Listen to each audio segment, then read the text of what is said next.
Assalamualaikum warahmatullahi wabarakatuh.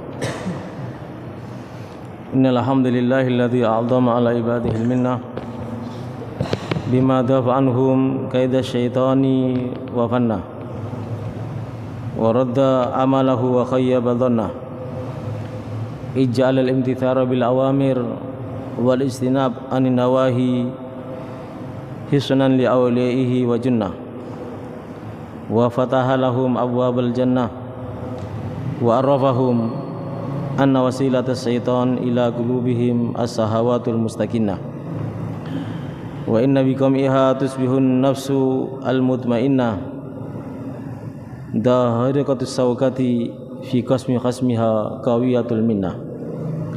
Allahumma salli wa sallim wa sarrif wa majjid wa aldim ala nabiyyina wa habibina syafi'ina wa azimina wa qurrati ayunina wa maulana Muhammad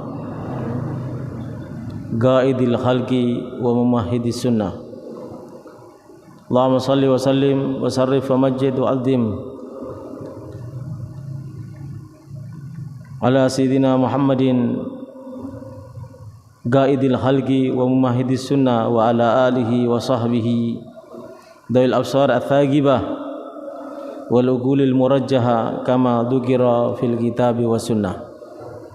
Wa asyhadu an la ilaha illallah wahdahu la syarika lah wa asyhadu anna Muhammadan abduhu wa rasuluh arsalahu bil huda wa dinil haq lidhhirahu ala dini kullih walau karihal musyrikun walau karihal kafirun walau karihal munafiqun.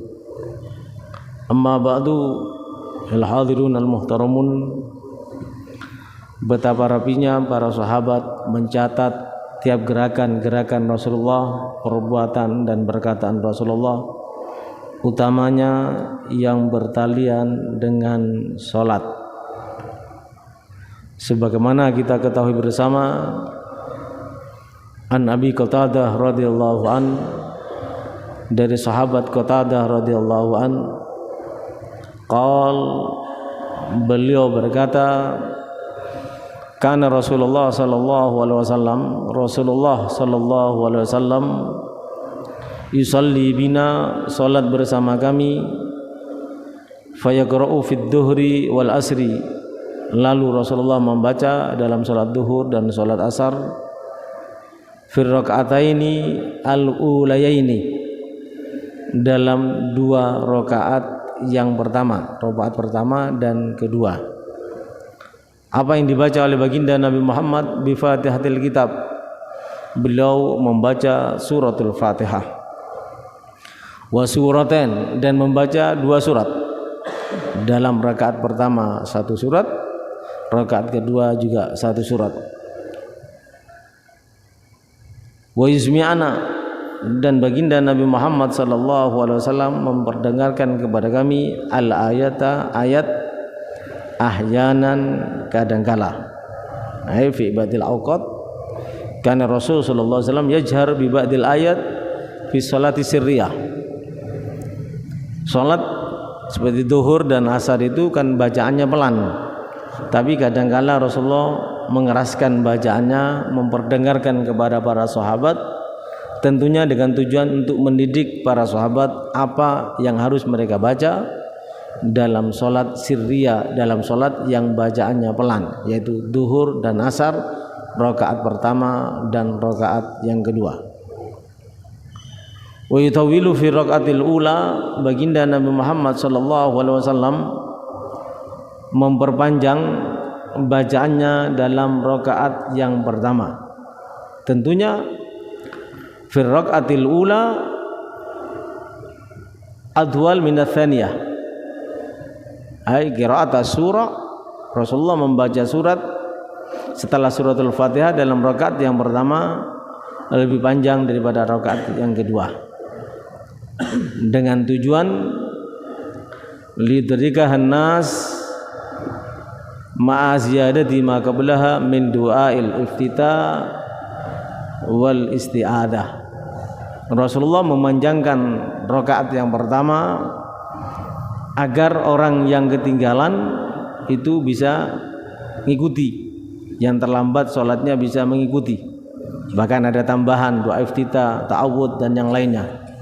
Itu yang disampaikan oleh baginda Nabi Muhammad dalam cara mengamalkan sholat atau melakukan sholat.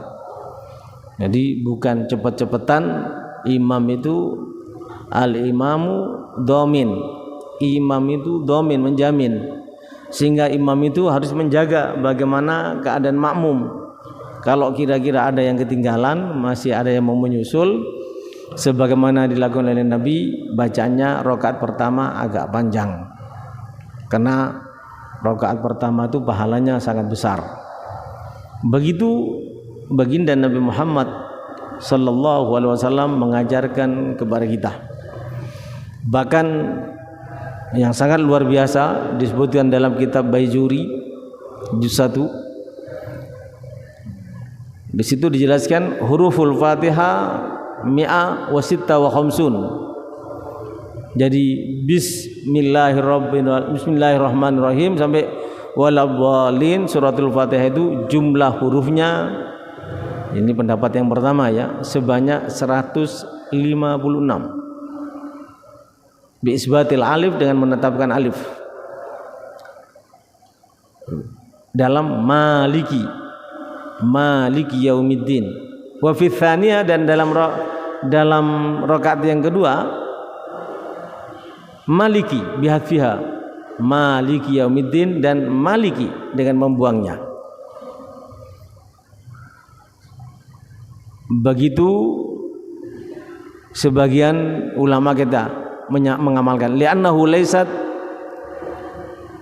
sannu tadwilul ula anits tsaniyah, karena disunahkan memanjangkan rakaat pertama melebihi rakaat yang kedua. Walau biharfin, walaupun dengan satu huruf. Demikian pendapat sebagian ulama. Namun kebanyakan ulama menyampaikan wal haq innaha mi'a wa thamani wa thalathun bil ibtida bil alifat bi alifatil wasl kama qalahu Az-Ziyadi. Ada mengatakan bukan 156 tapi 138.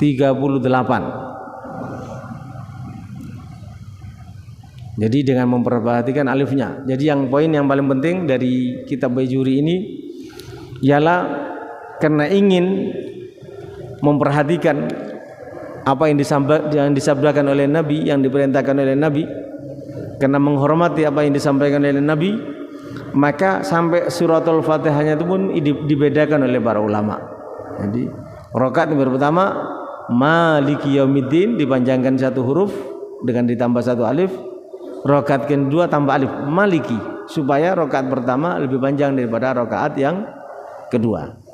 Ini perhatian para ulama kita. Karena baginda Nabi Muhammad memberi contoh rakaat yang pertama lebih panjang daripada rakaat yang kedua. Dan Nabi Muhammad mengajarkan seperti itu. Ini pembelajaran yang sangat luar biasa daripada baginda Nabi Muhammad sallallahu alaihi wasallam. Sehingga dalam makna al-ijmali disebutkan karena Rasul sallallahu alaihi wasallam, baginda Nabi Muhammad sallallahu alaihi wasallam yutawil ar-raka'atal ula, memanjangkan rakaat yang pertama. Baginda Nabi Muhammad memanjangkan rakaat yang pertama. Al-awwalain, al-ulayaini, dua rakaat yang pertama, yaitu pertama dan kedua. Wa kana yutawilul ula anits tsaniyah, rakaat yang pertama Rasulullah lebih memanjangkannya daripada rakaat yang kedua. Sebagaimana tadi sudah disebutkan, lidrikan nas, agar semua manusia yang akan sholat berjamaah bisa menjangkaunya, tidak ketinggalan.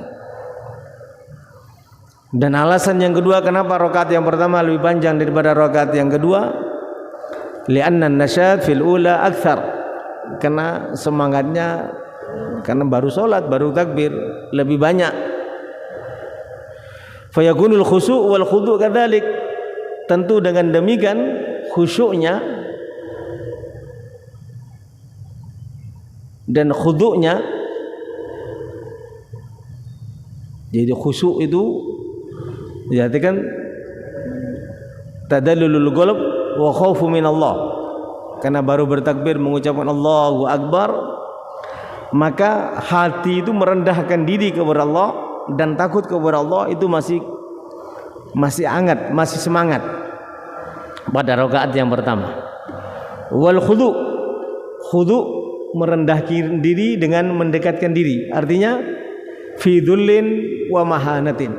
Orang kalau sudah takbir Allahu Akbar, hatinya merendahkan diri di hadapan Allah, takut kepada Allah, mendekatkan diri kepada Allah dalam keadaan merasa hina. Itu rakaat pertama masih sangat-sangat terasa karena baru bertakbir. Oleh sebab itu rakaat pertama lebih panjang bacaannya. Wa kan yukhaffif fi ghairiha khaufal malal was'amah. Selain rakaat pertama, tentunya rakaat kedua juga agak panjang. Terutama tentunya yang dimaksud selain rakaat pertama adalah ketiga dan keempat, Rasulullah lebih memperingan atau memperpendek karena takut yang sholat itu bosan. Wa kana min hadihi sallallahu alaihi wasallam, termasuk cara Rasulullah memberi pembelajaran atau petunjuk kepada kita umat Nabi Muhammad, ayyakhussa rak'atain al-ulayaini bisurah ma'al Fatihah, mengkhususkan dua rakaat yang pertama, satu dan kedua, dengan surat dan Fatihah, bisurah ma'al Fatihah. Dunal akhiraini, lain halnya dua rakaat yang terakhir tidak tanpa surah, tapi cukup dengan Fatihah. Wa kana Rasul sallallahu alaihi wasallam yusmi'uhumul aya wal ayatain fi shalah. Rasulullah memperdengarkan, kalau Rasulullah baca dalam salat zuhur dan asar, supaya sahabat tahu surat apa yang dibaca. Satu dua ayat diperdengarkan oleh Rasulullah dan tahu sahabat, oh ini surat Adz-Dzariyat seumpamanya, oh ini surat Al-Waqiah. Rasulullah tahu, sahabat tahu. Dengan baginda Nabi Muhammad sallallahu alaihi wasallam memperdengarkan bacaan yang dibaca oleh Rasulullah dalam salatnya, walaupun dalam salat zuhur ataupun salat asar. Sehingga waqad akhrajan Nasa'i min hadisil Barra, Imam Nasa'i meriwayatkan dari hadisnya Al-Barra, di mana beliau berkata, kunna nusalli khalfan Nabi sallallahu alaihi wasallam, kami pernah salat di belakang Nabi ad-dhuhra, salat zuhur, wa nasma'u minhu al-aya ba'dal aya min suratil Luqman wa Dzariyat. Rasulullah salat zuhur, rakaat pertama membaca surat Luqman, rakaat kedua membaca surat Dzariyat. Bacaannya agak keras sehingga kami para sahabat mendengarnya ayat per ayat. Ini perlu kita pahami bersama.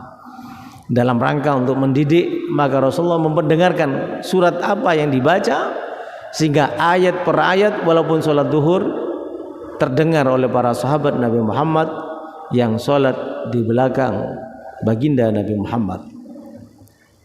Hadis yang senada riwayat Ibnu Khuzaimah dari sahabat Anas radhiyallahu an, sama seperti hadis tersebut. Walakin qala, tapi sahabat Anas berkata, sabbihis marabbikal a'la wa hal ataka hadithul ghashiyah.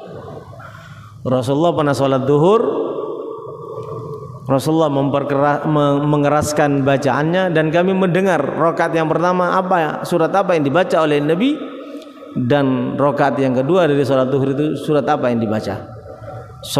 Rakaat yang pertama dari sholat zuhur yang dibaca sabbihis marabbikal a'la atau al-a'la. Rakaat yang kedua yang dibaca oleh Nabi al-Ghashiyah atau hal ataka hadisul wasiyah. Begitu telatennya baginda Nabi Muhammad, begitu perhatiannya baginda Nabi Muhammad, begitu hebatnya bagaimana Nabi Muhammad mendidik umatnya agar dari awal sholat hingga akhir sholat, walaupun sholat yang bacaannya tidak keras pun, diajarkan bagaimana cara mereka para sahabat membaca dalam sholatnya. Ini perhatian yang sangat luar biasa daripada baginda Nabi Muhammad sallallahu alaihi wasallam. Sehingga dari hadis yang kita baca, Ada beberapa kesimpulan yang bisa kita ambil, yaitu fikih hadisnya. Yang pertama, wujubu qiraatil Fatihah fi shalah, wajib membaca suratul Fatihah dalam salat. Karena Nabi hampir tidak pernah meninggalkan suratul Fatihah dalam tiap rakaat pada waktu salat. Bahkan beliau menyampaikan, la salata liman lam yaqra bi ummil Quran, tidak sah orang yang salat tanpa membaca suratul Fatihah.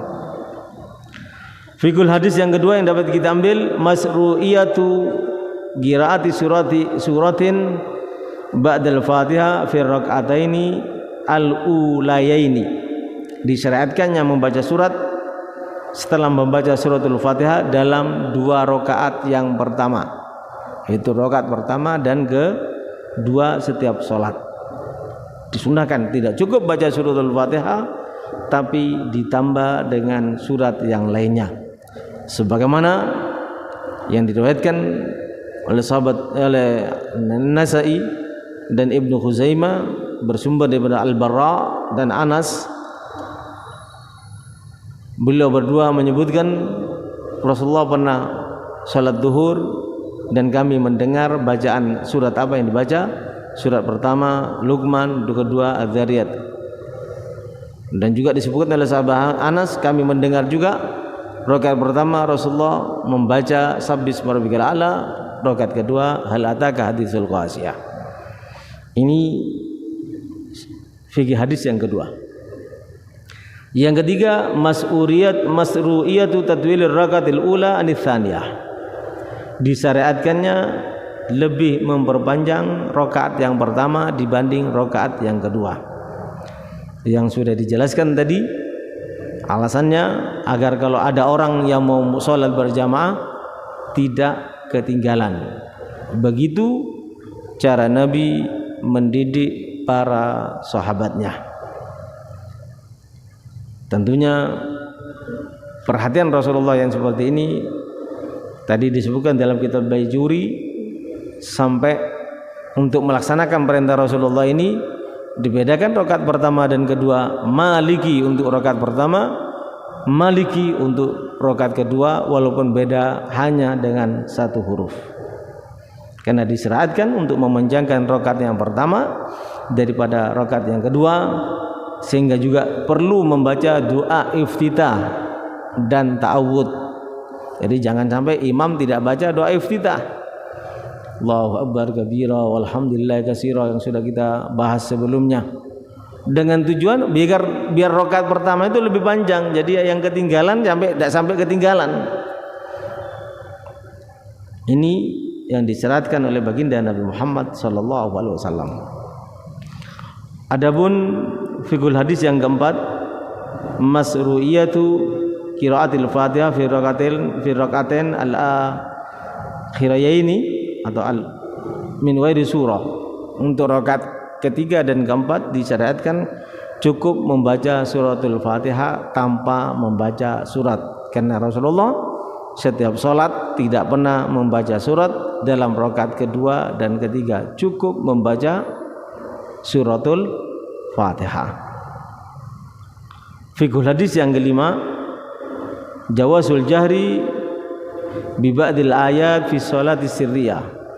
Boleh membaca dengan keras ayat-ayat yang dibaca dalam salat, walaupun salat tersebut salat yang seharusnya membaca dengan pelan, yaitu zuhur dan asar. Boleh, karena Nabi pernah melakukannya.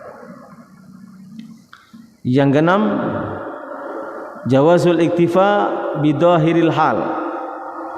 Boleh mengambil cukup dengan tampilan yang tampak, fil ikhtiyar, dalam memilih, duna tawaqquf alal yakin, tidak cukup hanya berhenti kepada yang diyakini. Li'anna at-tariq ila al-ilm bi qiraati surah fi shalah sirriyah la yakun illa bi sama'iha kulliha.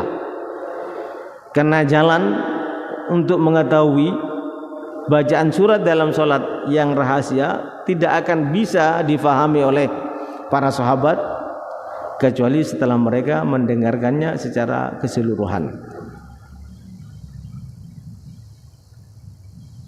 Wa innama yufidul yakin dzalika law kana fi shalah al-jahriyah, akan memberikan faedah keyakinan kalau itu terjadi pada salat yang bacaan keras. Wa ka'annahu akhadha min sama'i ba'dihha ma'a qiyamil qarina ala qiraati baqiha.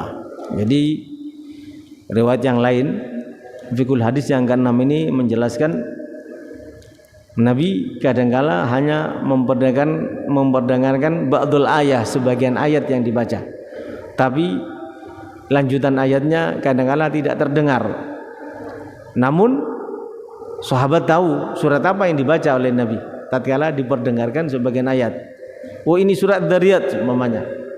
Oh ini surat Al-Ghasyiyah, oh ini surat Al-A'la. Ayatnya yang dibaca oleh Nabi, tahu sahabat apa yang dibaca itu. Ini menunjukkan pemberitahuan untuk mendapatkan keyakinan itu boleh dengan tampilan zahirnya saja. Ini termasuk cara mendidik ya, dan cara murid bagaimana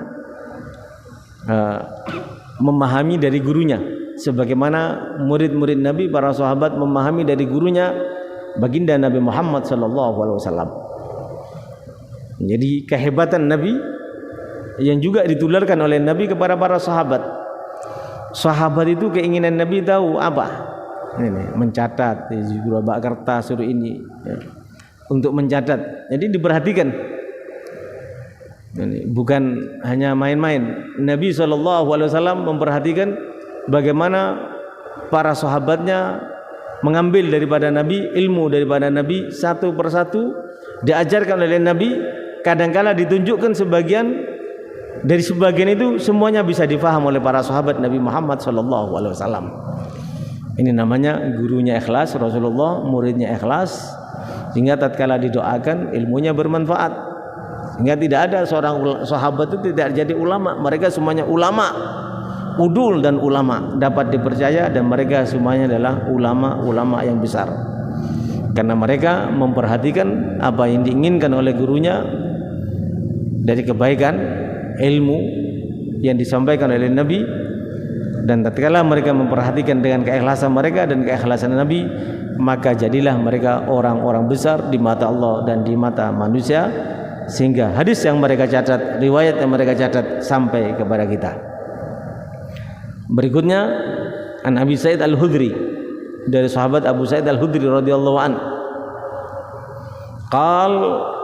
Beliau berkata, kunna nahzuru qiyam Rasulillah sallallahu alaihi wasallam. Kami memperkirakan berdirinya baginda Nabi Muhammad sallallahu alaihi wasallam. Ai nuqaddiru, memperkirakan berdirinya sahabat Nabi, berdirinya Rasulullah dalam salat. Wa qad akhraja Ibnu Majah riwayat anal hazirin salasuna sahabiyan, yang memperhatikan Rasulullah. Hadis yang bersumber Ibnu Majah, sahabat itu jumlahnya sebanyak 30 sahabat atau lebih. Baik diperhatikan begitu hebatnya para sahabat dan begitu perhatiannya sahabat kepada Rasulullah dan ilmu baginda Nabi Muhammad SAW. Apa yang diperhatikan oleh sahabat dari berdirinya Rasulullah fid duhur wal asar, dalam salat duhur dan salat asar, yang diperhatikan adalah fahazarna qiyamahu fir rakatil ulayaini, kami memperhatikan, kami memperkirakan berdirinya Rasulullah dalam rakaat pertama dan kedua dari duhur, qadra alif lam mim tanzil atau as-sajdah, panjangnya sekitar bacaan surat as-sajdah. Kalau dalam riwayat lain dikatakan hazarna qiyama Rasulillah sallallahu alaihi wasallam fid duhri wal asri, kami memperkirakan atau memperhatikan salat duhur dan asar Rasulullah yang dilakukan oleh Rasulullah pada waktu berdiri rakaat pertama dan kedua. Fahazarna qiyamahu fir rakaatain al-ulayaini min ad-duhri wal asri biqadri 30 ayat,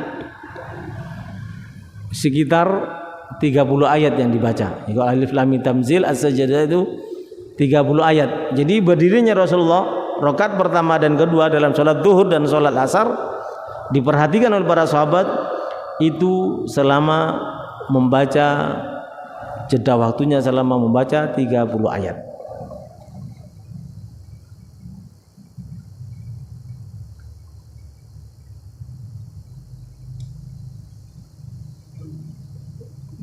Wa fil akhiraini qadra nisf min dhalik wa fil ulayaini min al-asri ala qadri al-akhiraini min adh-dhuhri wal ukhraini ala nisf min dhalik. Ini sebagian pendapat ya, tapi yang jelas tadi sudah kita bahas bahwasanya baginda Nabi Muhammad untuk rakaat ketiga dan keempat itu yang dibaca adalah hanya suratul Fatihah.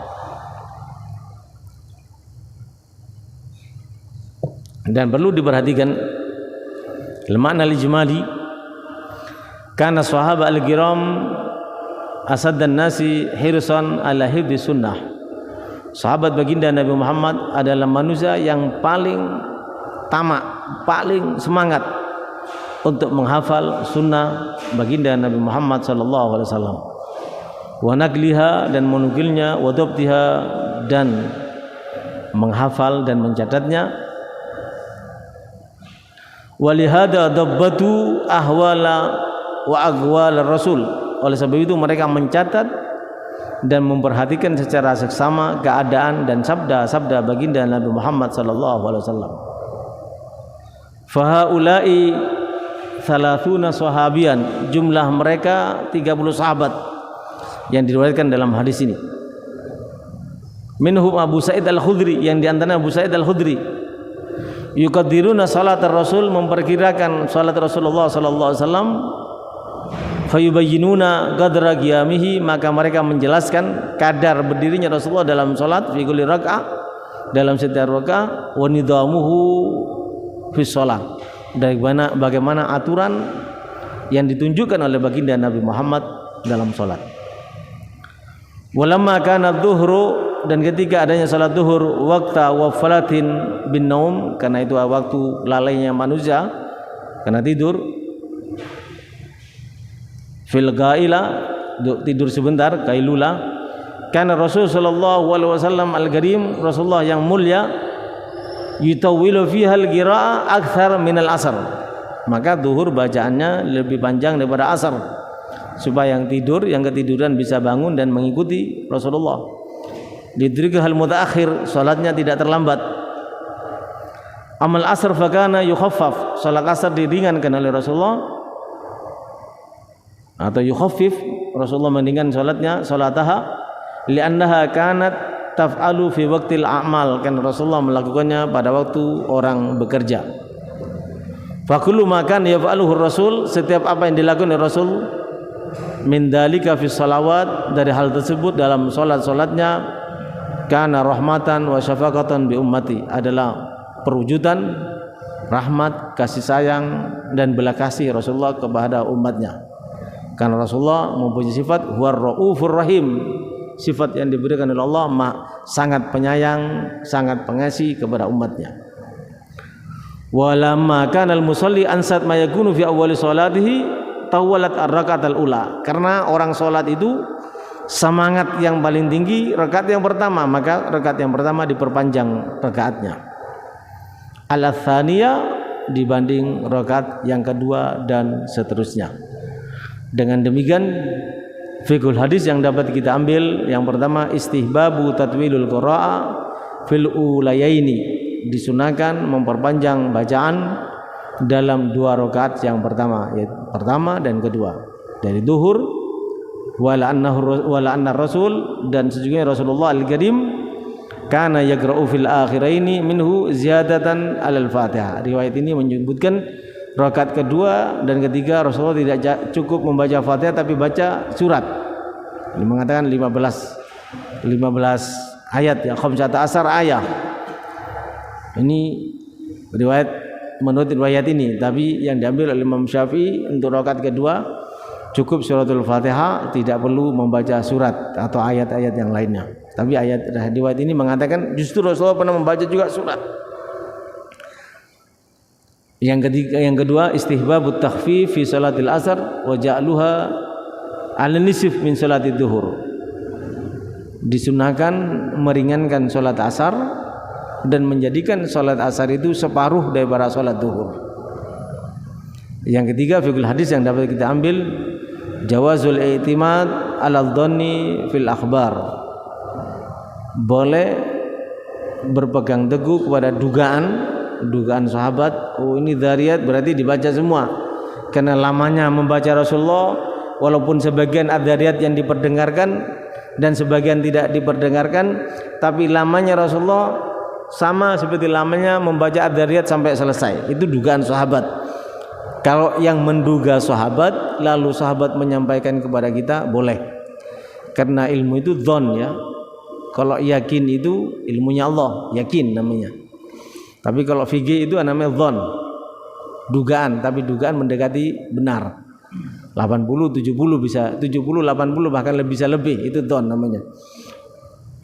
Itu boleh dibuat pegangan sebagaimana yang telah dilakukan oleh para sahabat baginda Nabi Muhammad sallallahu alaihi wasallam.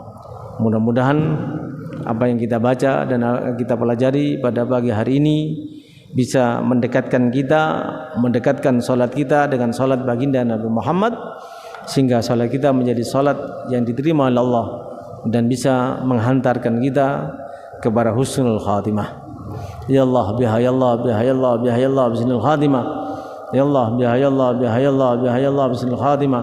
Bijahi tahar rasul jid rabbana bil qabul wa hab lana kulla sir rabbi tajib amin.